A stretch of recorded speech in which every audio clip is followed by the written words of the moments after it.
고백하도록 하겠습니다. 다 함께 사도신경으로 신앙 고백하겠습니다.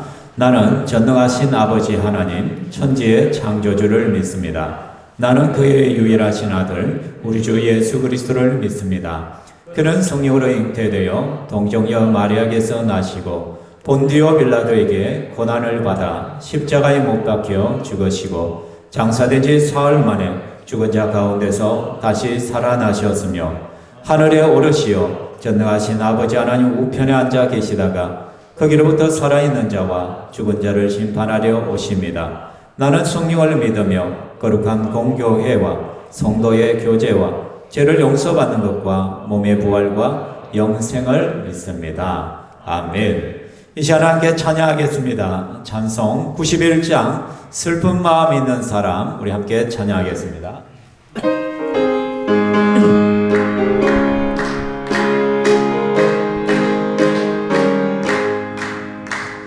슬픈 마음 있는 사람 예수 이름 믿으며 영원토록 변함없는 기쁜 마음 얻으리. 예수의 이름은 세상의 소망이요 예수의 이름은 천국의 기쁨일세. 거룩하신 주의 이름 너의 방패 삼으라. 환난 시험 당할 때에 주께 기도드리라. 예수의 이름은 세상의 소망이요 예수의 이름은 천국의 기쁨일세. 존귀하신 주의 이름 우리 기쁨 되도다. 주의 품에 안기어 기뻐 찬송 부르리. 예수의 이름은 세상의 소망이요 예수의 이름은 천국의 기쁨일세. 우리 갈 길 보좌 앞에 나가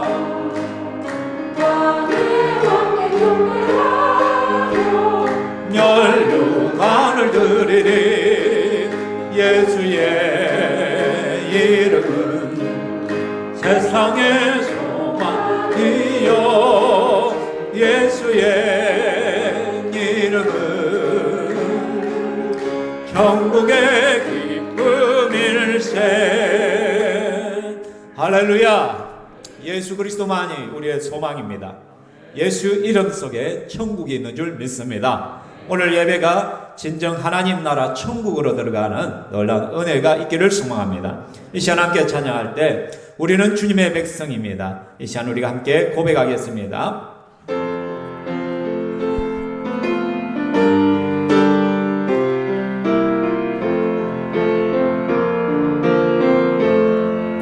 우리는 주의 백성이오니 주의 그 큰 이름 선포합니다. 이곳 어두운 세상에 빛으로 부르셨네. 주의 얼굴 구할 때 역사하소서.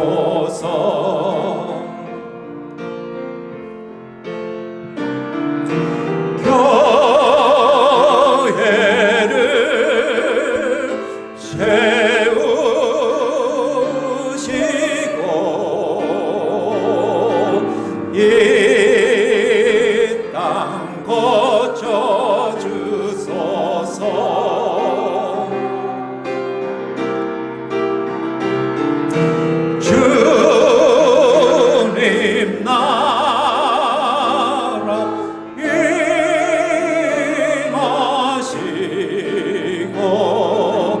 주 뜻 이루어지.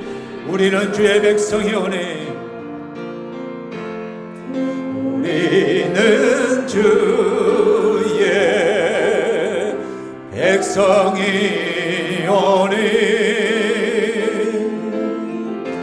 주의 그 큰 일을 선포합니다. 이곳 모든 세상에 빛으로 부르셨네. 주의 얼굴 구할 때 역사하소서.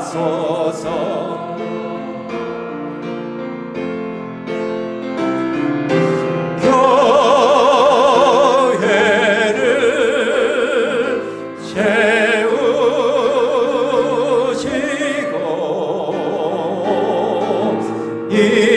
세우시고 이 땅 고쳐주소서.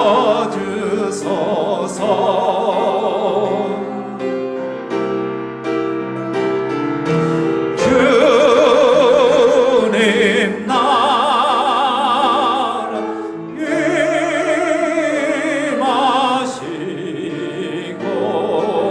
주 뜻 이루어지나. 아멘. 하나님께서 교회를 세우시고 이 땅 위에 주님의 뜻을 이루고 가실 것입니다. 이 시간 우리 다 함께 일어나셔서 인내손으로 나가겠습니다. 모든 영광을 하나님께 우리 함께 찬양하겠습니다.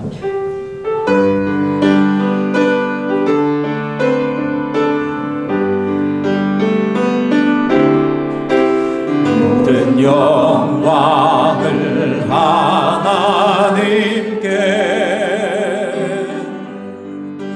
모든 영광을 하나님께,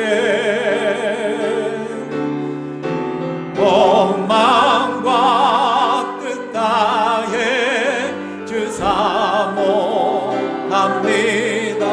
모든 영광을 하나님, 다시 한번 고백합니다. 모든 영광을 하나님께, 모든 영광을 하나님께, 모든 영광을 하나님께, 원망과 뜻 다해 주 사모합니다. 모든 영광을 하나님께. 자리에 앉으시고요, 제가 기도하겠습니다. 살아계신 하나님 아버지, 이 시간 우리가 하나님을 찬양하며 하나님을 경배합니다. 하나님을 예배합니다. 우리 주여 하나님께서 역사하여 주시옵소서. 주의 은혜로 충만하게 하여 주시옵소서. 주의 권능의 발로 붙들어 주시옵소서. 우리의 예배드림이 하나님께는 기쁨이 되게 하시고 저희들에게는 충만한 은혜의 역사가 있게 하여 주시옵소서. 약할 때 강함 되시는 하나님, 우리를 불쌍히 여겨 주시옵소서. 우리를 긍휼히 여겨 주시옵소서. 주의 풍성한 복이, 풍성한 은혜가 우리 속에 늘 넘쳐나기를 원합니다. 이 시간 우리의 심령이 살아계신 하나님을 바라봅니다. 하나님을 갈망합니다. 주여 말씀으로 찾아오시고 은혜로 찾아와 주시옵소서. 우리 사랑하는 성도들 한 사람 한 사람 붙들어 주시고, 믿음이 약해진 자, 시험에 든 자들 성령께서 어루만지시고 치유하시고 회복시켜 주시옵소서. 말씀을 듣는 가운데 하나님의 기적의 역사들이 일어나게 하여 주시옵소서. 영혼군하여 제자 삼는 사명을 위하여 달려가기를 원합니다. 우리 성도들의 마음에 영혼 구원에 대한 그 불령의 열정들이 일어나게 하여 주시옵소서. 부족한 종이 하나님 말씀을 선포하고자 합니다. 입술에 건세를 다해 주시고 하나님의 말씀만이 바르게 증거되게 하여 주시옵소서. 악한 사단의 권세들 일절 틈타지 못하도록 지켜 보호하여 주시고 하나님의 음성만이 드러나고 나타나게 하여 주시옵소서. 말씀을 듣는 모든 심령들도 아멘으로 화답하게 하시고 말씀의 믿음으로 반응할 수 있도록 주여 도와주시옵소서. 찬양대의 찬양과 성도들의 모든 헌신을 받아 주시옵소서. 감사합니다. 살아계신 예수님 이름으로 기도합니다. 아멘.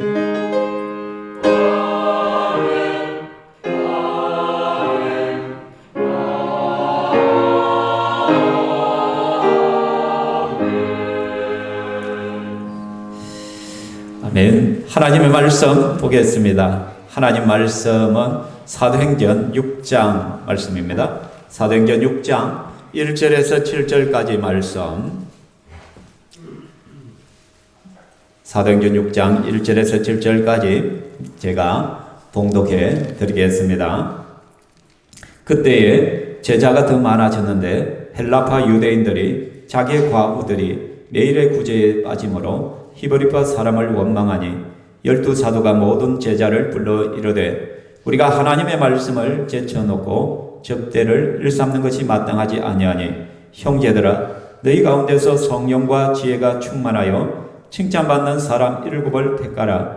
우리가 이 일을 그들에게 맡기고 우리는 오로지 기도하는 일과 말씀 사이에 힘쓰리라 하니 온 무리가 이 말을 기뻐하여 믿음과 성령이 충만한 사람 스데반과 또 빌립과 브로고로와 니가노로와 디몬과 바메나와 유대교에 입교했던 안디옥 사람 니골라를 택하여 사도들 앞에 세우니 사도들이 기도하고 그들에게 안수하니라. 하나님의 말씀이 점점 왕성하여 예루살렘에는 제자의 수가 더 심히 많아지고 허다한 제사장의 무리도 이 도에 복종하니라. 아멘. 찬양대 찬양이 있겠습니다.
아멘. 하나님께 영광의 박수 올려드립니다. 우리 찬양대 지휘자님이 어찌 그리 제 마음을 잘 알았는지 오늘 설교 주제와 찬양의 내용이 일맥상통하여서 너무나 감사합니다.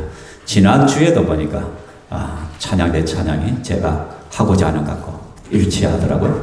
예, 은혜가 충만하게 그렇습니다. 아멘. 감사합니다. 네. 어느 날 스펄전 목사님, 설교의 황제라고 하죠. 정말로 유명한 스펄전 목사님에게 어떤 성도가 찾아왔어요. 그리고 말하기를, 목사님, 저에게 완전한 교회가 있다면 소개시켜 주세요 라고 부탁을 한 거예요. 이 말을 들은 스펄전 목사님께서 뭐라 대답하냐면 굉장히 놀라면서 오히려 부탁을 하기를, 완전한 교회가 있다면 나한테도 좀 가르쳐 달라고. 만일 그런 교회가 있다면 내가 목회를 그만두고 내가 그 교회에서 성도로 살아가고 싶다고. 그러면서 또 한 가지를 부탁하는 거예요. 그 성도에게, 만일 당신이 찾아다니다가 완전한 교회를 찾았다면 당신은 그 교회에 절대로 가지 말라고. 당신 때문에 그 완전함이 파괴되고 말 것이라고. 무슨 말인지 이해가 되십니까? 이 땅에 완전한 교회가 있다 없다? 없다. 이 땅에는 완전한 교회가 없습니다. 왜 그럴까요? 교회는 거룩한 사람들이 모이는 곳이 아니기 때문에, 죄 없는 사람들이 모이는 곳이 교회가 아니라 교회는 죄인들이 모이는 곳이 교회란 것이죠. 그래서 교회는 언제나 갈등이 있고 문제가 있을 수 있다는 것이죠.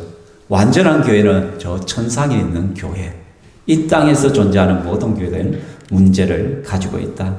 항상 갈등하는 교회들이 있다는 것을 기억해야 됩니다. 그래서 교회에 어떤 문제가 생기고 갈등의 상황이 벌어진다면 너무 호들갑 떨 필요 없어요. 너무 두렵게 여길 필요도 없어요. 너무 이상하게 여길 필요도 없어요. 당연한 것이죠. 사람들이 모였으니까, 죄인들이 모였으니까 그러하다는 것이죠. 물론 그러한 문제들이 발생했을 때, 갈등이 발생했을 때 가만히 방치를 한다면 또 안 되겠죠, 그죠?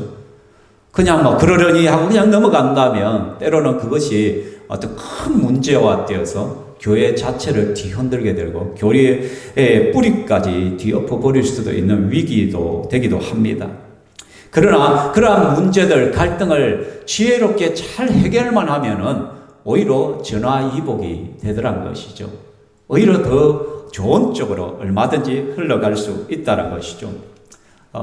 여러분, 위기란 단어를 알잖아요. 위기란 단어 자체가 위태로울 위자에다가 기회 기자를 사용합니다. 한자는. 근데 기회 기라고 하고 또 한편은 용수철 기자라고도 합니다. 그러니까 위기란 것은 위태로울 때 잘만 넘기면 그것이 기회가 된다는 것이죠. 용수철처럼 튕겨 올라서 오히려 전화위복의 기회가 된다는 것을 말하고 있는 것이죠. 실제로 우리가 살펴보았던 초대교회 예루살렘 교회를 한번 보십시오.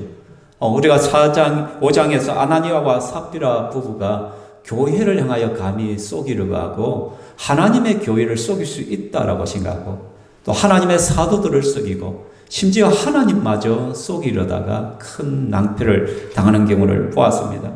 어떻게 보면 교회에 거짓의 문제가 들어온다면 교회에 엄청난 위기가 될 수도 있습니다. 그러나 그것을 지혜롭게 잘 해결하고 나니까 어떠합니까? 교회의 거룩성이 회복되고 나니까 오히려 교회는 더 부흥을 합니다. 5장 14절에 보면 믿고 주께로 나오는 자가 더 많으니 남녀의 큰 무리더라. 그러니까 교회가 거룩성을 회복하고 문제를 지혜롭게 잘 해결만 하면은 오히려 더 큰 부흥을 가져오게 되더란 것이죠. 그 사건 이후에 또 사도들이 복음을 전하다가 감옥에 잡혀가잖아요. 그죠? 교회에 심각한 위기가 찾아온 것이죠. 외적인 위기가 찾아왔잖아요. 근데 그 위기 속에서도 하나님의 사자가 그 밤에 나타나서 옥문을 열고 사도들을 풀어주잖아요. 그러다가 다시 재판장 앞에 서서 그들이 당당하게 자기의 신념들을 굽히지 않죠. 오히려 하나님 복음을 다시 한번 강하게 어필을 합니다. 그래서 비록 매를 맞기는 했지만은 그러나 그 결과가 무엇이었어요? 바로 오늘 사도행전 6장 1절에 그때의 제자가 더 많아졌더라. 그러니까 매를 맞고 고난을 당했지만은 그들이 믿음을 지키고 끝까지 신앙을 유지하니까 그 위기가 오히려 전화위복이 되어서 더 많은 성도의 수가 늘었다는 것을 우리는 알 수가 있다는 것이죠. 사랑하는 성도 여러분, 오늘 본문에는 교회에 닥친 또 다른 위기를 소개하고 있습니다. 굉장한 위기가 될 수 있는 문제가 오늘 하나 발생을 하는데 그 문제가 뭐였냐? 다시 한번 우리 1절을 같이 한번 읽어보겠습니다. 시작. 그때에 제자가 더 많아졌는데 헬라파 유대인들이 자기의 과부들이 매일의 구제에 빠짐으로 원망하니 라고 말씀합니다. 예루살렘 교회에 지금 새롭게 발생한 문제가 무엇이냐? 그것은 바로 불공평의 문제가 발생했다는 것이죠. 헬라파 유대인들이 자기의 과부들이 매일의 구제에서 자꾸 빠지더라고요. 그러다가 원망이 발생했다는 것이죠. 그죠? 여기에 등장하는 헬라파 유대인들은 뭐고 또 히브리파 유대인들은 무엇이냐? 헬라파 유대인들은 헬라어를 사용하는 사람들이에요. 일종의 해외파예요. 그러니까 BC 722년 아수르에 의해서 북이스라엘이 멸망하잖아요.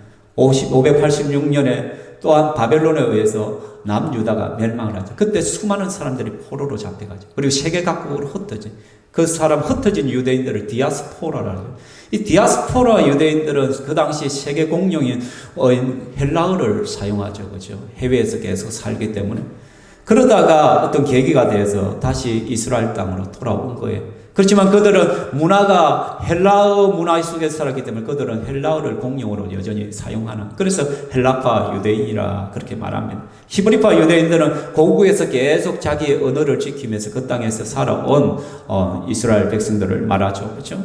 그러니까 이 사이 속에 문제가 발생했다는 거예요. 겉으로 드러나는 문제는 불공평의 문제 하나인 것 같지만 실제로는 굉장히 복합적인 문제가 있는 것이에요.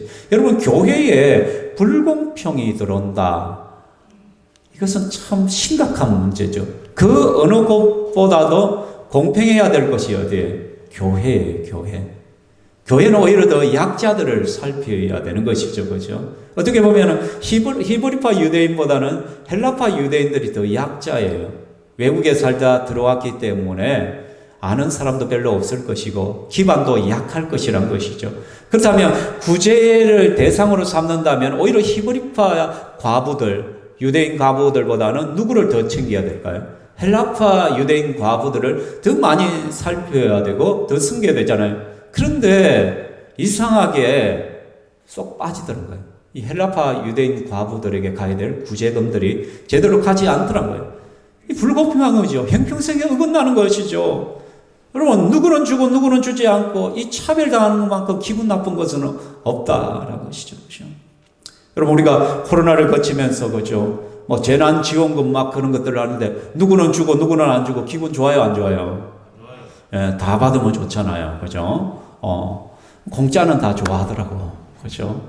어쨌든 간에 이런 불공평의 문제가 발생하고 그것으로 인하여 뭐가 발생해요? 차별과 그런 것들을 통하여 원망과 불평이 일어난다는 거죠.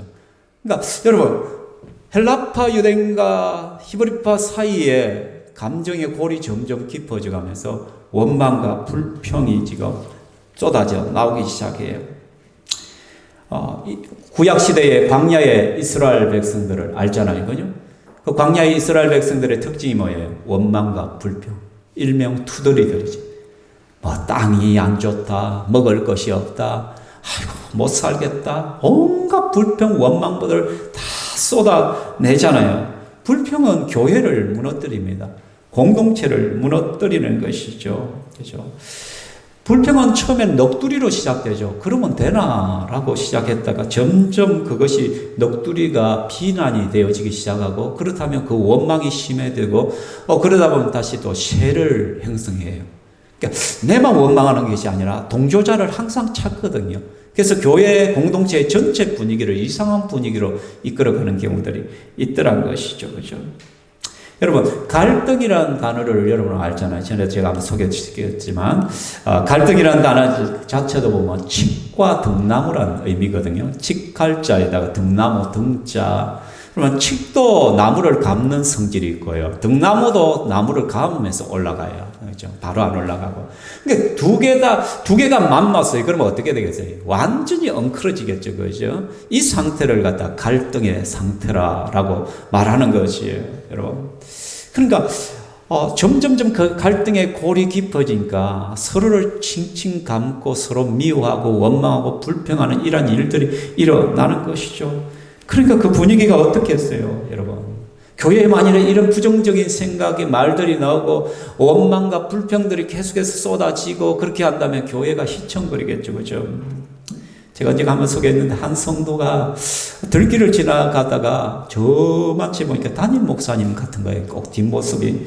자세히 보니까 자기 교회 담임 목사님이에요. 그런데 담임 목사님 뭐 하나 자세히 봤더만 저 뒤에서 숨어서 담배를 한 꽂아요. 뽀끔 피고 있는 거예요. 그러니까 몰래 숨어서 피고 있는 게 들통이 난 거죠. 그죠? 그 성도가 얼마나 충격을 받았겠어요. 그렇게 걸어가신 우리 목사님이 저기 숨어가지고 담배를 피다니. 그래서 교회로 달려왔어요. 교회로 달려와서는 곧장만 그냥 예배당에 엎드렸어요. 그러고는 흐느끼기 시작해요. 하나님, 우리 목사님이 차마 우리 목사님이 담배 피워요 그 소리를 못하겠고, 하나님 아버지 우리 목사님이 하는 거야. 그 하루 이틀도 아니고 계속 하니까 지나가던 성도들마다 그 소리를 듣는 거예요. 기도 내용을 들어보니까 하나님 우리 목사님이 어찌합니까? 하니까 분명히 목사님에게 무슨 문제가 발생한 거야. 그러니까 온 교회가 소문이 도는 거예요. 우리 목사님에게 어떤 문제가 발생했다고. 그러다 한 사람, 두 사람 어떻게 예배당으로 몰려들고 기도 시간마다 기도하기 시작하는 거예요. 전부 다 뭐라고 기도해요? 하나님, 우리 목사님이 뭔가 하는 거예요. 내용도 모르고 그냥 하는 거예요. 그러니까 온 교회 분위기가 어떻게 기도하는 분위기가 되어버렸어요.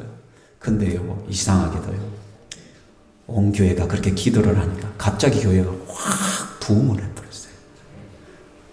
전화위복이 일어난 것이죠. 그죠? 사랑하는 성도 여러분, 실제 있었던 이야기를 해요. 어느 교회인지 저는 정확하게 모르지만, 떠벌리기보다는 허물을 감싸 안으면서 기도하는 성도가 되어야 돼요.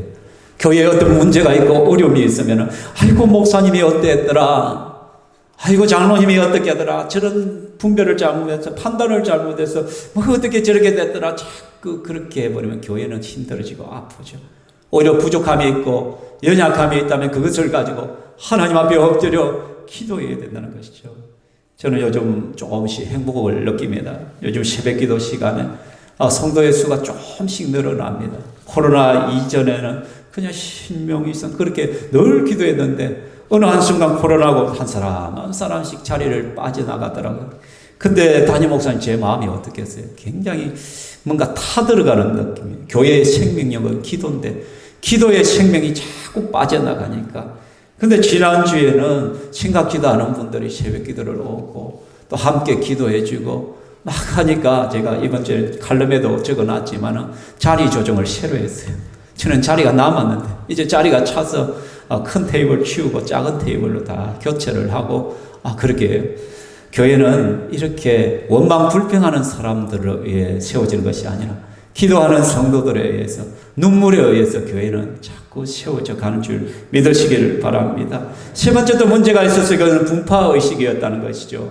일종의 지역 감정이에요. 여러분, 우리는 히브리파 유대인이고 너희들은 헬라파 유대인이고, 그러니까 뭐라고 표현하냐면 자기의 과부들이 매일 구제에서 빠짐으로, 헬라파 유대인들이 생각하니까 자기의 과부들이 자꾸 빠진다는 거예요. 내 편, 네 편이 지금 되어 있는 것이죠. 헬라파 유대인 과부들은 내 편이에요. 나에게 속한 거고, 히브리파 유대인 과부들은 나에게 속한 자가 아니란 것이에요. 이게 문제란 것이에요. 여러분, 교회는 네 편, 내 편이 없어요. 유대인이 어떻고 헬라인이 어떻고 그것이 없다는 것이에요. 둘이 하나 되게 하셨잖아요. 복음이 가난한 자나 부한 자나 하나 되게 하셨잖아요. 여러분, 전라도 사람이 어떻고 경상도 사람이면 어때요? 하나님께서 성령 안에서 우리를 하나 되게 하셨잖아요. 그래서 뭔가 문제가 있으면, 아이고 저 사람은 어느 지역 출신이기 때문에 저런 말을 한다, 저 사람들은 맨날 저래. 이것은 교회에서 정말로 사라져야 되는 거예요. 분파의식이 있으면 갈등의 골은 더 깊어질 수밖에 없다는 것이요. 대한민국 정치가 변화되지 않는 것은 이런 지역 감정 때문이잖아요. 표가 한쪽으로 늘 몰리잖아요. 지역에 따라서. 이것은 예수 안에서 정말로 깨워줘야 될 현상이라 저는 생각합니다. 사랑하는 성도 여러분, 이렇게 복합적으로 지금 초대교회 예루살렘 교회에 문제가 발생한 거예요. 이것을 가만히 방치하면 교회는 완전히 쪼가리 날 수밖에 없어요. 분리될 수밖에 없어요. 헬라파 출신과 유대파, 히브리파 출신들이 완전히 갈라서겠죠. 그죠? 교회에 큰 분열이 일어날 수밖에 없는 것이에요. 그럼 이 문제를 어떻게 해야 되나요? 교회의 문제, 갈등을 우리는 어떻게 해결해야 되나? 이런 문제가 발생하면 우리는 어떻게 처신을 해야 될 것인가? 첫 번째는 우리는 문제를 직시해야 돼요. 그 문제를 회피하면 안 돼. 이거 다 그렇지, 그럴 수도 있는 것이지. 교회에 불평, 원망 없는 데가 어디고, 그런 불공평이 없는 곳이 어디 있노? 어쩔 수 없다.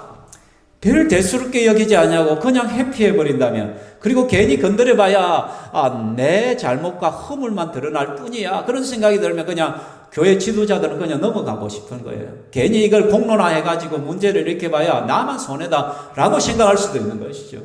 그러나 사도들은 그렇게 하지 않아요. 문제를 정확하게 파악해요. 그 정확하게 파악해 보니까 그 문제의 핵심을 발견해요. 그 핵심은 뭐냐면 결국은 누구에게 묻느냐면 자기들에게 문제가 있더란 것이죠. 가만히 보니까 어떻게 해요? 12사도가 살펴보니까 결국은 우선순위에서 뭔가 문제가 발생했더라고요. 우리가 하나님의 말씀을 제쳐두고 접대를 일삼는 것이 마땅하지 아니하다라고 고백합니다. 결국은 우리가 지금 우선순위에 둬야 될 것은, 사도들이 해야 될 영역은 하나님 말씀을 전하고 기도하는, 리더십을 발휘하는 이러한 목회자 본연의 사역에 집중을 해야 되는데, 갑자기 성도의 수들이 늘어나니까 교회의 규모가 커졌죠. 작을 때는 목회자들만으로, 사도들만으로서 충분히 구제도 할 수 있었고 모든 것이 통제 영역 안에 들어왔지만, 갑자기 5,000명, 10,000명씩 그렇게 늘어나니까 감당이 안 되는 거예요. 그런데 지도자가 그걸 따르려니까 문제가 발생하는 거예요. 자기들이 우선순위가 지금 뭔가 문제가 발생했다는 것이죠. 우리가 집중해야 될 것이 있었는데 이것도 하고 저것도 다 하려다니까 이 문제가 발생했다라는 것이죠. 근데 여러분, 지도자가 자기의 잘못을, 지도자를 떠나서 우리는 내 잘못을 시인하는 것을 참 부끄러워하고 그걸 좋아하지 않죠, 그죠?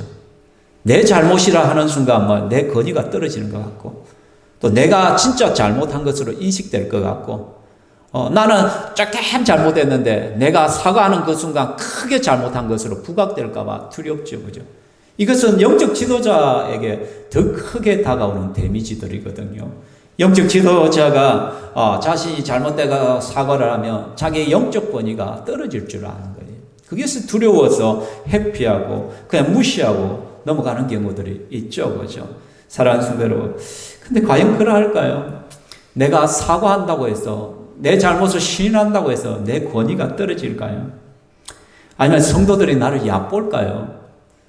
그것은 아니에요. 사도 바울, 지금 사도들은 겸허히 그것을 받아들이면서 우리가 잘못한 것이다, 우리가 집중해야 될 것이 있고, 또한 평신도들이 해야 될 영역이 있는데 우리가 이것저것 다 하다 보니까 이 문제가 발생한 것이다, 죄송하다, 우리가 잘못했다고 그렇게 말하는 거예요. 여러분, 옆 사람에게 한번 이렇게 말씀해 보세요. 죄송합니다, 제 실수입니다, 저의 잘못입니다. 그죠? 그럼 사도들의 실수가 뭐라고 했습니까? 바로 우선순위의 문제라고 했잖아요, 그죠? 사도들은 하나님께서 말씀을 위임해 주셨단 말이에요. 복음을 위임해 주셨단 말이에요. 사도들의 역할의 가장 핵심은 하나님의 말씀을 전가하는 거예요. 그 하나님 말씀을 전하고 하나님 말씀을 가르쳐야 되는 거예요. 또 교회를 위하여 기도하는 그런 영적인 영역에 특별히 하나님의 부름을 받았다는 것이죠. 행정 관료가 아니란 것이죠, 그죠?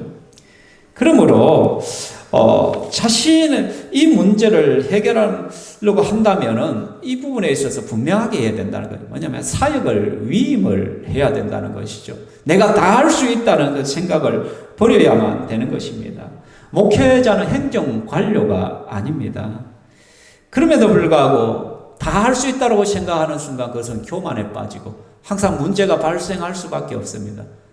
또 한편으로 성도들이 생각할 때, 목회자를 생각할 때 성도들은 목회자를 슈퍼맨으로 생각을 합니다.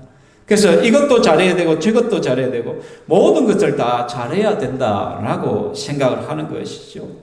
그러다 보니까 핵심 사역을 자꾸 놓쳐버리는 경우들이 발생을 합니다. 솔직히 초대교회는 오늘 이 사건, 이 문제는 부정적인 사건으로부터 시작된 것이 아니잖아요. 교회가 갑자기 부흥하면서 발생한 문제였잖아요, 그죠? 그렇기 때문에 이것은 좀 더 지혜롭게만 하면 얼마든지 해결될 수 있는 부분이란 것이죠. 그래서 사도들은 그 문제 해결책으로 제시한 것이 무엇입니까? 3절입니다. 같이 한번 읽어볼까요? 형제들아, 너희 가운데서 성령과 지혜가 충만하여 칭찬받는 사람 7을 택하라. 우리가 이 일을 그들에게 맡기고 우리는 오로지 기도하는 일과 말씀 사이에 힘쓰리라 하니. 그러니까 우리가 어떤 문제를 만났을 때 제일 첫 번째 해야 될 것은 그 문제의 핵심을 파악하는 거죠. 직시하는 거죠. 회피하는 것이 아니죠. 사과할 것이 있으면 사과하고, 그리고 문제를 해결할 방안을 찾아야 되죠. 그래서 사도들이 찾은 두 번째 방안이 무엇이었어요? 그들은 사역을 위임해야 된다는 것을 깨닫게 되었다는 것이죠. 우리가 다 함께 할 수 없다. 우리가 다 할 수 있는 것이 아니다. 우리는 슈퍼맨이 아니다. 하나님께서 우리에게 주신 그 사역에 집중해야 된다는 거예요. 그래서 성령과 지혜가 충만 칭찬받는 사람 7을 택하라. 우리가 이 일을 그들에게 위임하겠다. 우리는 기도하는 일과 말씀 사역에 집중하겠다라고 선포를 하는 것이죠. 행정관료를 뽑아라는 것이죠. 그래서 교회에는 동역자들이 필요한 것이에요. 그래서 우리 신평교회에 목자, 목녀들이 있는 것이죠. 목사를 대신해서 목자, 목녀가 자기의 목원들을 섞고 목장을 관리하는 거죠. 자기가 마치 목사가 된 것 같이 목사의 역할을 목장에서 감당을 해야 된다는 것이죠. 그리고 장로님을 비롯하여 직분자들이 있잖아요. 이 직분자들이 또한 교회의 여러 것을 돌아보면서 사역들을 감당해야 된다는 거예요. 그뿐만 아니라 모든 성도가 하나님 앞에 사역자들이라는 것이죠. 사역을 위임받아서 성도들이 함께 교회를 세워가야 된다는 것이죠.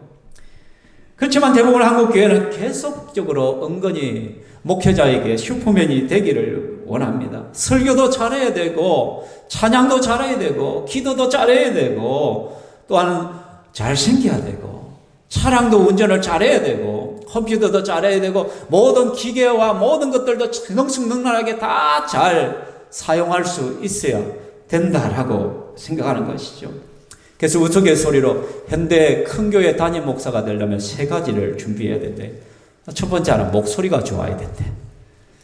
두 번째는 찬송을 잘해야 돼. 찬양을 은혜롭게 잘 불러야 된대. 그리고 또 잘생겨야 된대. 후대가 괜찮아야 된다라고 해요. 이 3가지 요건이 있어야 큰 교회 담임으로 청빙을 받을 수 있다라고 하는데 저는 모르겠습니다. 저는 몇 가지나 혜택이 되는지. 사랑하는 성도 여러분, 제가 마산에서 전 강도사로 사역을 나갈 때 그때 어느 교회에서 강도사 뽑는다는 원서를 냈더만 12명이 그게 지원을 했다더라고요. 그리고 서로 하고 이러저러 해가지고 최종 면접에 3명 중에 제가 하나 들어갔었습니다. 그 면접을 보는데 장로님들이 쭉 앉아가지고 면접을 하더라고요. 저는 담임 목사님이 할 줄 알았는데 장로님들이 면접을 하는 거예요. 그 어떤 한 장로님이 수석 장로님이었는데 다른 건 묻지 않아요. 뭐 묻냐면 전도사님 혹시 컴퓨터 잘합니까? 그래요. 뭐 컴퓨터요 기본적인 것만 하죠. 근데 우리 교회는 컴퓨터를 잘 해야 되고 막 인터넷을 해가 뭐 홈페이지를 관리하고 이런 교육자가 필요한데 막 그렇게 하더라고요. 아니 기도 생활을 어떻게 하는지, 말씀을 어떻게 준비하는지, 성경을 어떻게 연구하는지 이런 걸 묻지를 않더라고요. 그죠? 그래서 보기 좋게 떨어졌다 통보를 받았어요. 그런데 하나님께서는 제게 기도만 하면 그 교회 됐다라는 거예요. 아니 괜찮다, 염려하지 마라, 네 붙었다. 아니 공식적으로 떨어졌다 통보를 받았는데 하나님 우짜라 말입니까? 한 달 후에 다시 통보가 왔더라고요. 우리 교회 좀 와달라고 하더라고요. 갔더니 제가 그 사항들을 다 알아봤더니 그때 담임 목사님이 면접을 있어야 되는데 급히 인도에 가는 바람에 담임 목사님은 서류고 모든 걸 보고 저를 찍어 놓고 갔는데 돌아와 보니까 엉뚱한 사람이 지금 목표가 있더라고요. 그분이 오기로 했는데 하나님께서 막으셔가지고 그 교회에 못 오게 된 거예요. 그래서 제게 연락이 와서 진짜 죄송하다고 좀 와주면 안 되겠냐고. 제가 그 교회에 갔을 때 부임을 했을 때 그 장로님이 제 얼굴을 못 보더라고요. 그리고는요 제가 그 6년 반 동안 있으면서 그 장로님이 저에게 너무 잘해 주셔서 미안한 마음이 있으니까 얼마나 도와주려고 하는지. 자, 목회자의 본질은 설교하는 것이고 기도하는 것이고 정말 하나님 나라의 그 사역에 집중해야 되는데 컴퓨터를 잘하냐 못하냐 그게 당락이 결정이 되고 운전을 잘하냐 못하냐가 그게 당락이 결정이 되고 이거는 하나님의 교회가 될 수가 없는 것이잖아요. 그죠? 도저히 이거는 불가능한 거죠. 그렇게 해서는 망하는 길이죠. 그죠? 사랑하는 성도 여러분, 목회자는 하나님 말씀을 준비하고 정말 기도하면서 제대로 가르치는 사역에 집중해야만 됩니다. 오래전에 보면은 추석이나 설이나 보면 명절 때 보면은 그때는 막 마술쇼를 참 많이 했잖아요. 그 마술쇼에서 빠지지 않는 것이 보면 쟁반 돌리기거든요. 막 작대기 위에 쟁반을 하나 돌릴 때는 쉽잖아요. 하나 돌려놓고 마술사가 또 가가 2개 돌리고 3개 돌리고 넘어질 것 같으면 뛰어가가 다시 돌리고 그래가 10몇 개씩 그냥 돌려요. 그러면 관중들이 박수를 팍 치죠. 우와 대단하죠. 그죠? 그게 오늘날 한국 교회에서 목회자를 바라보는 거예요. 목회자가 이 접시 돌리고 설교 접시 돌리고 기도 접시 돌리고 차랑 접시 돌리고 컴퓨터 하고 음향 접시 돌리고 온갖 접시를 다 돌려가지고 그래가지고 넘어지지 않고 계속 잘 돌리면 막 박수 치면서 야 유능한 목회자이다 사례 좀 더 올려드려라. 근데 1-2개밖에 돌리지 못해 마음에 차질 못해 야 저 목사님 빨리 안 나가나 어째 다른 좋은 분 없나? 여러분 교회가 이렇게 돼서는 안 되잖아요. 그죠? 에베소서 4장 11절 12절 우리 가정교회에서는 필수적인 성경 구절이죠. 같이 읽겠습니다. 시작. 그가 혹은 사도로 혹은 선지자로 혹은 복음 전환자로 혹은 목사와 교사로 주셨으니 이는 성도를 온전케 하며 봉사의 일을 하게 하며 그리스도의 시험을 목사와 교사를 주신 이유가 뭐냐? 그것은 성도를 온전케 하는 것이지. 그럼 성도의 역할은 뭐냐? 봉사의 일을 하는 거예요. 그러니까 목회자가 성도들을 잘 양육하고 가르치고 말씀으로 잘 세워서 그들이 봉사의 일을 할 수 있도록 그 수준까지 만들어주는 게 이 목회자의 역할이에요. 그래서 준비되고 훈련받은 그 성도들은 어떻게 봉사의 일을 하는 거예요. 사역으로 달려가야 된다는 것이죠. 그죠? 이게 성경적인 원리라는 것이에요, 여러분. 그러니까 목회자는 끊임없이 말씀 연구하고 강단에서 설교 말씀을 바른 말씀을 메시지를 선포하고 또 성경 공부들을 통하여 하나님 말씀을 계속적으로 가르치고 또 그들을 위하여 기도해 주는 거예요. 그리고 교회의 전체적인 리더십을 발휘해서 선택하고 이끄는 방향 제시를 해 주는 것이 목회자의 역할이란 말이에요. 여기에 집중해요. 그래서 교회는 여기에 목회자가 집중할 수 있도록 만들어줘야 돼요. 시스템적으로. 그럼 성도들이 뭐 하느냐? 성도들이 음양 관리해야 되고 모든 영역 신방해야 되고 다 성도들이 해야 되는 거예요. 이것이. 근데 이것이 안 되니까 성도가 사역을 하지 않으니까 안 하려고 하니까 목회자 수가 자꾸 늘어지는 거예요. 늘어나는 거예요. 그러면서 갑자기 행정 목사가 필요하대. 교회 규모가 크니 행정 목사가 필요하고 찬양 담당 목사를 뽑아야 된대요. 그래서 음악을 전공하는 목사를 뽑아야 된다고요. 신방 전도사를 뽑아야 된대요. 찬양 전도사를 뽑아야 된다라고 해요. 자꾸 어떤 명칭을 붙여서 사역의 명칭을 붙여서 이런 목회자가 필요하다라고 말씀하고 여러분 목사의 가장 근본된 역할은 말씀 선포고 말씀 가르치는 거예요. 말씀 사역자예요. 그런데 무슨 행정을 위한 행정 전문 목사가 필요해요? 무슨 찬양 전문 목사를 뽑아요? 무슨 신방 전용 전도사가 필요한 거예요? 그러니까 교회가 교회답지 못하니까 이런 짓을 하는 거예요. 죄송합니다. 짓이라고 해서. 근데 짓거리를 하고 있어요. 지금. 성도가 신방을 해야지. 목자, 목녀가 자기의 목원들을 결석하고 흔들며 신방을 해서 그들을 섬겨야지. 직분자들이 나가서 교회를 위하여 기도하다가 아프고 연약한 성도들을 돌아봐야 되는 것이죠. 성도 가운데 찬양의 은사가 있는 사람들이 찬양을 이끄시고 인도해 가는 것이에요. 성도들 가운데 은사가 있는 그 은사를 가지고 방송실을 장악하고 방송실에서 섬기고 차량을 봉사를 하고 그렇게 해 가는 거예요. 근데 이것을 하지 않으니까 자꾸 교육자 수로 이것을 대체하는 거예요. 성도들은 맨날 교회 와서 그냥 마치 관람꾼 같이 예배만 드리고 쑥쑥 다 빠져버리고 이런 목회자가 다 하라는 거예요. 우리가 월급 주잖아요. 월급쟁이 취급을 하는 것이죠. 여러분, 이거는 성경적인 교회가 아닙니다. 우리는 하나님 앞에 바로 세워져 가야 돼. 하나님께서 교육자를 신방만 하라고 부르셨겠어요? 찬양만 하라고 부르십니까?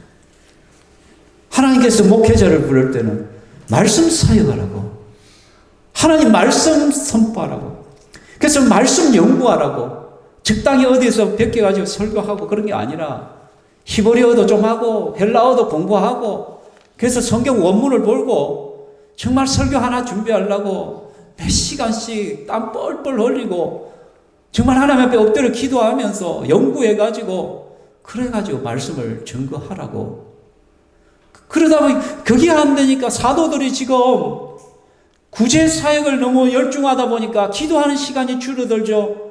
복음 전해야 될 시간이 줄어들죠. 그러니까 교회는 그리 해도 교회가 자꾸 문제가 발생하는 거예요. 그래서 사도들이 이걸 깨달은 거예요. 이게 아니다, 이게 아니다. 우리가 정말 우선순위에 둘 것을 놓쳐버렸다. 그래서 사역은 성도들이 하도록 만들어. 그래서 집사들을 뽑아라. 그렇게 하는 것이. 그렇게 해서 7 집사를 뽑잖아요. 교회 사역자 집사의 자격에 대해서 말씀을 합니다. 첫 번째는 믿음과 성령이 충만해야 된다라고 하면, 온 무리가 이 말을 기뻐하여 믿음과 성령이 충만한 사람 스데반, 니고노로 이렇게 7명을 택하였다라고 말씀을 합니다. 그렇죠? 믿음과 성령이 충만한 사람이어야 된단 말이에요. 설교 시간 맨날 조는 사람 말고, 네? 믿음과 성령이 충만한 사람, 성령의 충만한, 성령의 인도함을 받는 사람, 성령의 다스림 속에 있는 거예요. 지 고집대로 지 하고 싶은 대로 하지 않고 성령의 인도를 받고 성령의 다스림, 지 성깔대로 하는 것이 아니라, 그러면 사역자들이 성령의 충만함을 받지 못하면 일을 할 때마다 분쟁이 생겨, 싸워, 다퉈. 네가 올리, 내가 올리. 그죠? 부엌에서 막 물을 많이 넣어야 되니, 좀 적게 넣어야 되니, 막 꼬들밥이 좋니, 아니면 무리밥, 스킨밥이 좋니, 막 서로서로 지고집하는 거예요. 근데 우리 가정교회에서 뭐예요? 죽고 사는 문제가 아니면은 어떻게 하라고요? 그렇게 합시다. 그죠? 아이고, 죽고 사는 문제도 아닌데 그냥 그렇게 합시다. 당신 말이 옳습니다. 이게 성도의 태도가 돼야 돼. 성령의 다스림을 받아야 돼. 믿음으로 해야 돼. 아이고, 그것이 될까요? 아이고, 안 될 것 같은데. 아이고, 요즘 누가 그렇게 합니까? 믿음이 없으면 교회 일을 어떻게 해요? 그죠? 그 믿음과 성령이 충만한 자들이 교회 사역자들로 세워져야 된단 말이에요. 여기 사역자들, 목사들은 두말 할 것도 없고, 목사들 말고 평신도 사역자들, 여러분, 교회 일을 하는 여러분들이 그래야 된단 말이에요. 그렇게 하기 위해서는 뭐 해야 돼요? 그래서 여러분은 기도할 수밖에 없잖아요. 기도하는 자가 돼야 돼. 엎드릴 수밖에 없잖아요. 그러니까 기도 없이는 하나님의 일, 교회 사역을 할 수가 없어요. 그래서 중직자가 되려면 반드시 기도의 요건을 따질 수밖에 없는 것이죠. 새벽 기도를 얼마나 하시느냐, 개인 기도 시간이 있느냐, 하나님 말씀 생활을 어떻게 하고 있느냐, 잘 순종하느냐 살피는 거죠. 또한 지혜가 충만해야 된단 말이야. 3절에 성령과 지혜가 충만해요. 왜 지혜가 필요해요? 그 문제를 해결할 능력이 있어야 되잖아요. 지혜가 있어야 어떤 문제들을 해결해 나가죠. 그죠? 그런데 중요한 것은 이 지혜마저도 어디로부터 와요? 하나님으로부터 오는 거예요. 그러니까 이 지혜를 위해서도 또 기도하는 사람이다. 그러니까 결국은요, 하나님의 사역자들은 기도하는 사람이 되어야 된다는 거예요, 한마디로. 그래서 야고보서 1장 5절에 너희 중에 누구든지 지혜가 부족하거든 모든 사람에게 후히 주시고 꾸짖지 아니하냐. 하나님께 구하라. 지혜도 하나님이 주시는 거예요. 그죠? 이것을 구해라. 마지막으로 교회 사역자의 자격을 말하면 칭찬받는 사람이다. 형제들아, 너희 가운데 성령과 지혜가 충만하여 칭찬받는 7을 택하라. 재미난 것은 보십시오. 이게 각각이 아니라 성령과 지혜가 충만하여 칭찬받는 7을. 원인이 어디에 있다고요? 성령과 지혜가 충만하니까 이 사람은 말할 수밖에 없다. 칭찬받을 수밖에 없다는 거예요. 자, 봐요. 성령과 지혜가 충만한 하나님과의 관계, 수직적인 관계예요. 자, 칭찬받는 건 수평적인 관계, 사람과 사람, 이웃과의 관계. 그러니까 이웃과의 관계, 이 수평적인 관계는 어디서부터 오냐? 수직적인 관계. 하나님 앞에 얼마나 가까이 하고 하나님과 얼마나 관계를 가지고 하나님 앞에 얼마나 기도하는 사람인가에 따라 성령 충만한 사람인가에 따라서 이게 결정이 난단 말이에요. 이게 그대로 삶 속에 나타나는 것이 인간과의 인간, 사람과의 사람, 수평적인 관계라는 것이죠. 그렇죠? 교회에서만 인정받는 것이 아니라 세상에서는 세상 실패자가 교회에 왔으면 큰 소리 치면 안 된단 말이에요. 보면. 세상 사람들에도 인정받을 수 있어요. 칭찬받는 사람. 이게 어디로부터 오냐? 그것도 역시 기도로부터 오는 거예요. 결국은 다 연결이 되어지는 것이죠. 이러한 사람 7을 뽑은 거예요. 5절에 말해 온 무리가 이 말을 기뻐하여 믿음과 성령이 충만한 사람 스데반과 또 빌립과 니보르고로와 니거노로와 니가노로와 디몬과 바메나와 유대교에 있던 안디옥 사람 니골라를 택하였다. 7명을 세워서 교회 사역자로 부르셨다는 것이죠. 그들이 그 영역들을 감당하여 사역을 하는 것이죠. 재미난 건 스데반, 빌립, 프로고로, 니가노로, 디몬 전부 다 헬라식 이름이에요. 이 말이 무슨 말이냐면 그 예루살렘 교회의 숫자 대부분은 헬라파가 많았겠어요? 히브리파가 많았겠어요? 상식적으로 히브리파가 많죠. 여러분 이민자가 많겠어요? 아니면 그곳에 쭉 사는 사람이 많겠어요? 당연히 그 히브리파 유대인들이 더 많죠. 그 지역에 쭉 살았던. 해외파들은 그리 많지 않아. 그런데 7 집사들은 다 해외파로 다 뽑혔어. 이게 뭐를 의미하는 거예요? 그들을 밀어줬다는 걸 알 수 있는 교회가 뭐냐면 오히려 교회에 연약하고 약한 그런 헬라파들을 밀어주면 그들에게 오히려 사역의 기회들을 더 줬다는 거예요. 이게 교회는 뭐냐면 유능한 자가 사역하는 자가 아니란 말이에요. 어떻게 보면 사역의 기회들을 주는 데 있어서도 지혜가 좀 필요하다는 거예요. 뭐 어떤 사람들은 뭐 굴러온 돌이 박힌 돌 뽑아낸다. 엉뚱한 소리를 하죠. 교회에서 반드시 사라져야 될 속담이 제가 이거랬죠. 굴러온 돌이 박힌 돌 뽑아낸다. 굴러온 돌이 어디고 박힌 돌이 어디 있어요? 여러분 초신자들 중에 좀 새로운 성도들 가운데 이 사역을 한번 해보겠다 싶으면 내가 양보하는 거예요. 당신 한번 해보라고. 하시라고. 잘하실 것 같다. 뭐 성악을 전공한 사람만 찬양대에 세워요. 그런 게 어디 있어요, 여러분.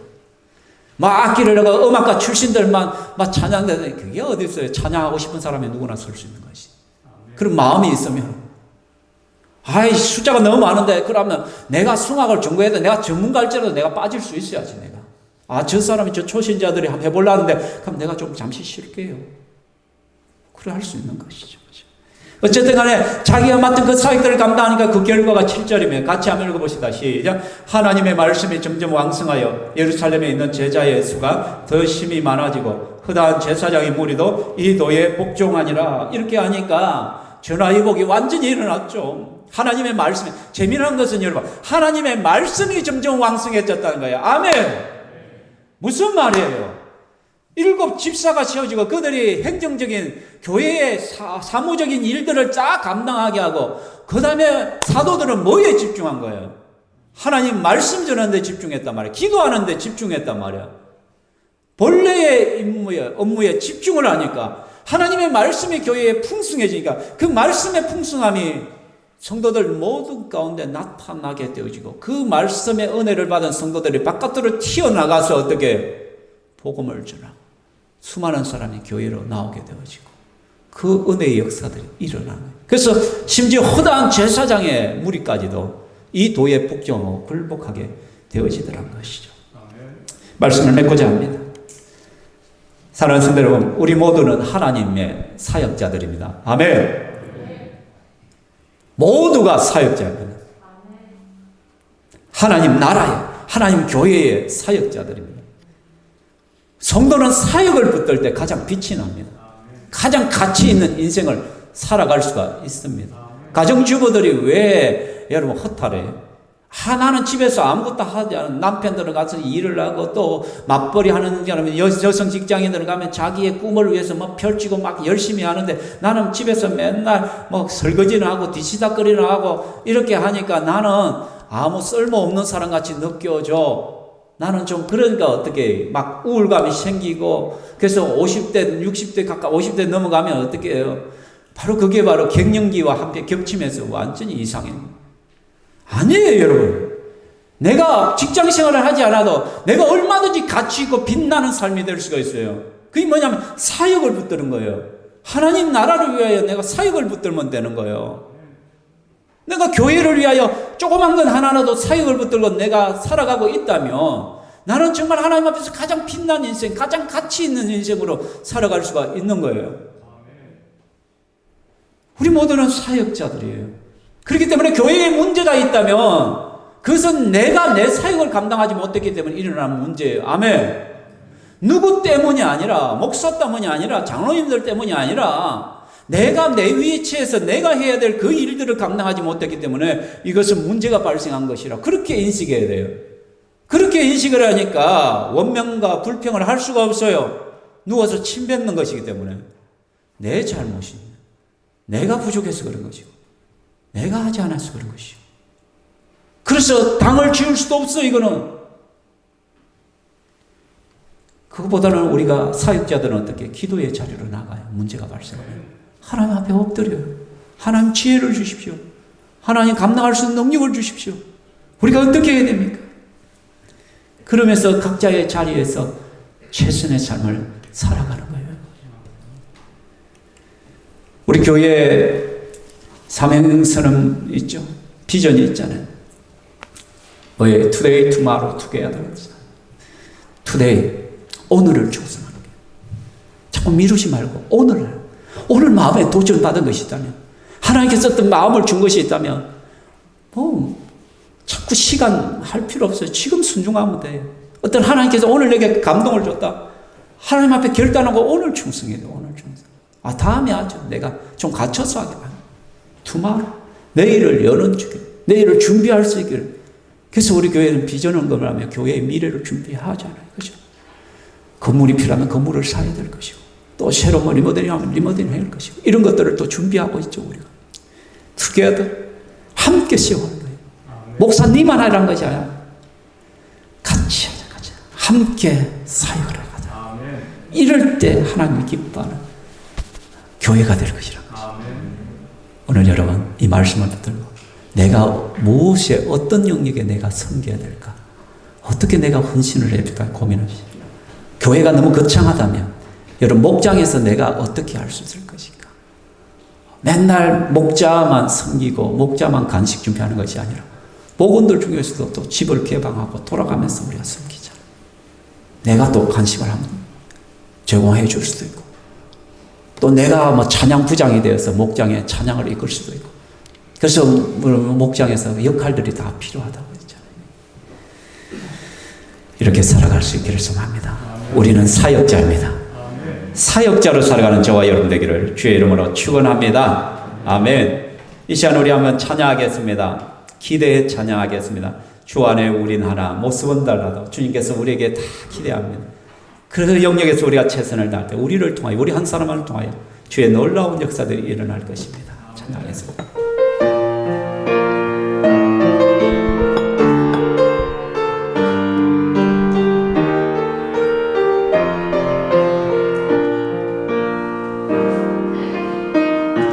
주 안에 우린 하나 모습은 달라도 예수님 한 분만 바라네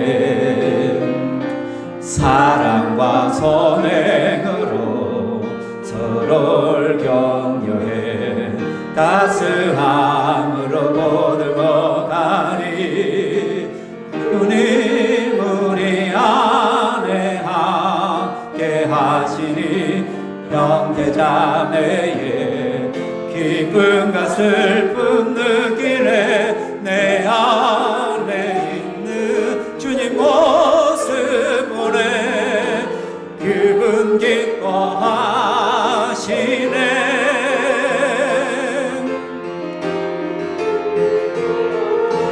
주님 우리를 통해 계획하시니 부족한 입술로 찬양하게 하시니 주님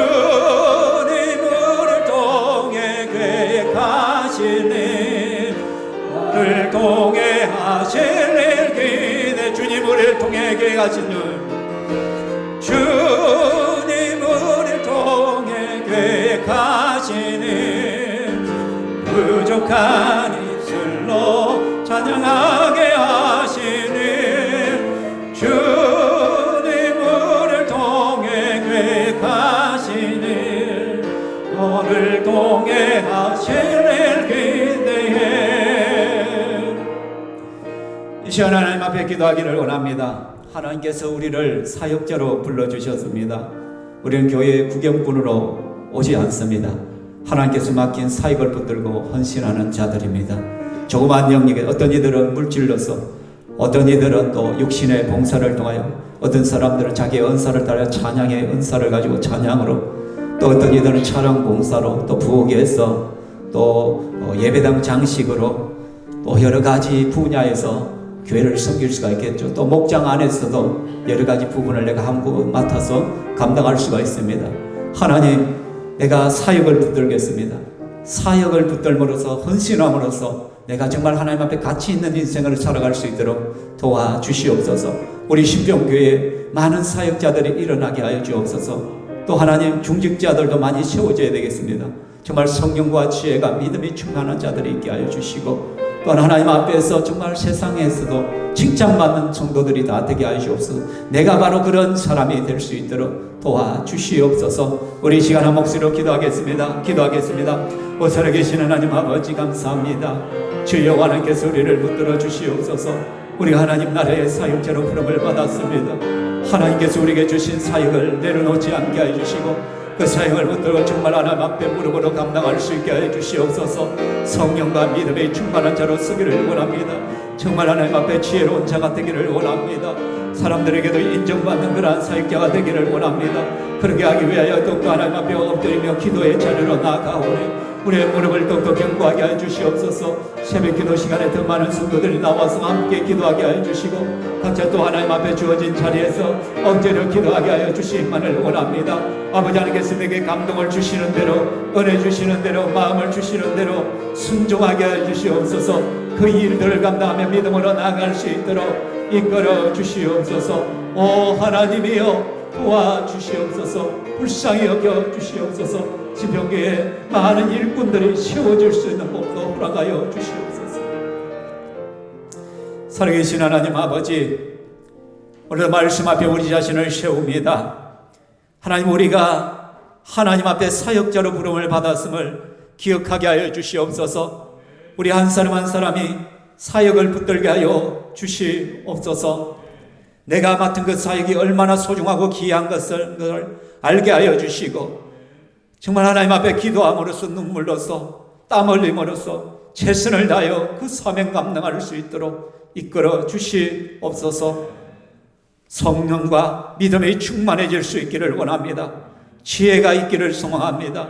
사람들에게도 칭찬받는 자로 세워지기를 원합니다. 그렇게 하기 위하여 더욱더 하나님 앞에 기도의 자리로 나아가며 주님의 도우심을 받기를 원합니다. 주님의 부으시는 은혜를 누릴 수 있기를 원합니다. 하나님 도와주시옵소서. 우리 신평교회에 많은 일꾼들이 세워지고 하나님 앞에 그 사역들을 감당할 수 있도록 도와주시옵소서. 모든 영역에서 함께 동력할 수 있는 복을 허락하여 주시옵소서. 이 시간 말씀을 받은 모든 성도들마다 내가 할 수 있는 사역이 무엇인가를 하나님 앞에 기도하는 가운데 발견하게 하시고, 그 사명들을, 그 사역을 붙들고 나갈 때 하나님께서 성령으로 충만하게 하시고 은혜를 다하여 주시옵소서. 그래서 우리 신평교회에 하나님께서 부흥의 은혜를 주옵소서. 하나님께서 놀라운 역사들을 일으켜 세워 주시옵소서. 하나님께 소망이 있는 교회가 되게 하시고, 하나님의 기쁨이 있는 교회가 되게 하시고, 하나님 마음을 쉬운게 해드리는 교회가 되게 하여 주시옵소서. 부족한 조언독도 말씀 연구에 더 몰두하게 하시고, 하나님 말씀을 또 바르게 증거할 수 있는 입술의 권세와 능력들을 다하여 주시옵소서. 모든 것을 합력하여 선을 이루실 하나님을 찬양하며 기대합니다. 또 이 시간 믿음으로 하나님 앞에 물질을 올려드립니다. 하나님의 것을 하나님께 올려드리는 그 신앙의 고백으로 11조를 올려드립니다. 받으시고 하나님 영광 위하여 쓰임받게 하시고, 여러 감사의 제목으로 하나님 앞에 올려드립니다. 교회의 미래를 준비하며 비전언감을 올리며 또한 하나님 앞에 선교사들을 돕고 하나님 영혼을 위하여 선교헌금들을 올려드립니다. 아버지 하나님이여 역사하여 주시옵소서. 드림이 기쁨이 되게 하여 주시옵소서. 또 30배, 60배, 100배의 열매로 돌아올 수 있도록 도와주시옵소서. 특별히 재정부를 붙들어 주시어서 하나님 앞에 기도하며 지혜롭게 재정을 잘 사용할 수 있도록 도와주시옵소서. 성도들 모든 가정과 직장에 복에 복을 다하여 주옵소서. 감사합니다. 예수님 이름으로 기도합니다. 주 예수 그리스도의 은혜와 하나님의 사랑과 성령 하나님의 교통 위로하시니 은혜와 은사가 이 자리에 함께 주의 건수들 모두 위에 영원토록 있을지어다. 아멘.